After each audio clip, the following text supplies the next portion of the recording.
ವಯನಾಡ್ನಲ್ಲಿ Hamas ಮಾದರಿಯ ರಹಸ್ಯ ಭೂಗತ ಕೊಠಡಿ ಪತ್ತೆ, ಭಾರೀ ಪ್ರಮಾಣದ ಮಾದಕ ವಸ್ತು ವಶ, ಒಬ್ಬರ ಬಂಧನ. ವಯನಾಡ್ನ ಸುಲ್ತಾನ್ ಬತ್ತೇರಿಯ ದೊಡ್ಡಪ್ಪಕುಳಂನಲ್ಲಿರುವ ಮನೆಯೊಂದರಲ್ಲಿ ಪೊಲೀಸರು ನಡೆಸಿದ ದಾಳಿಯಲ್ಲಿ ಮಲಗುವ ಕೋಣೆಯ ನೆಲದಡಿ ನಿರ್ಮಿಸಲಾಗಿದ್ದ ರಹಸ್ಯ ಭೂಗತ ಕೊಠಡಿಯಿಂದ 6400 ಹ್ಯಾನ್ಸ್ ಪ್ಯಾಕೆಟ್ಗಳನ್ನು ವಶಪಡಿಸಿಕೊಳ್ಳಲಾಗಿದೆ.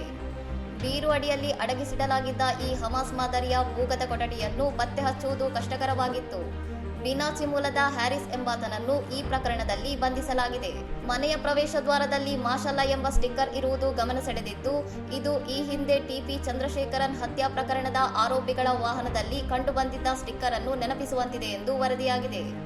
ವಯನಾಡಿನಲ್ಲಿ ಇತ್ತೀಚಿನ ವರ್ಷಗಳಲ್ಲಿ ನಡೆದ ಅತಿ ದೊಡ್ಡ ಹ್ಯಾನ್ಸ್ ವಶಪಡಿಸಿಕೊಳ್ಳುವಿಕೆ ಇದಾಗಿದ್ದು, ಆರೋಪಿಯನ್ನು ಹ್ಯಾನ್ಸ್ನ ಮೂಲ ಮತ್ತು ವಿತರಣಾ ಜಾಲದ ಕುರಿತು ವಿಚಾರಣೆ ನಡೆಸಲಾಗುತ್ತಿದೆ. ಕೇರಳದಲ್ಲಿ ಮಾದಕ ವಸ್ತು ಕಳ್ಳಸಾಗಣೆ ಹೆಚ್ಚುತ್ತಿದ್ದು, ಡಿಆರ್ಐ ಮತ್ತು ರಾಜ್ಯ ಪೊಲೀಸರು ಪದೇ ಪದೇ ಕೋಟ್ಯಾಂತರ ಮೌಲ್ಯದ ಎಂಡಿಎಂಎ ಗಾಂಜಾ ಮತ್ತು ಹೆರಾಯಿನ್ ವಶಪಡಿಸಿಕೊಳ್ಳುತ್ತಿದ್ದಾರೆ.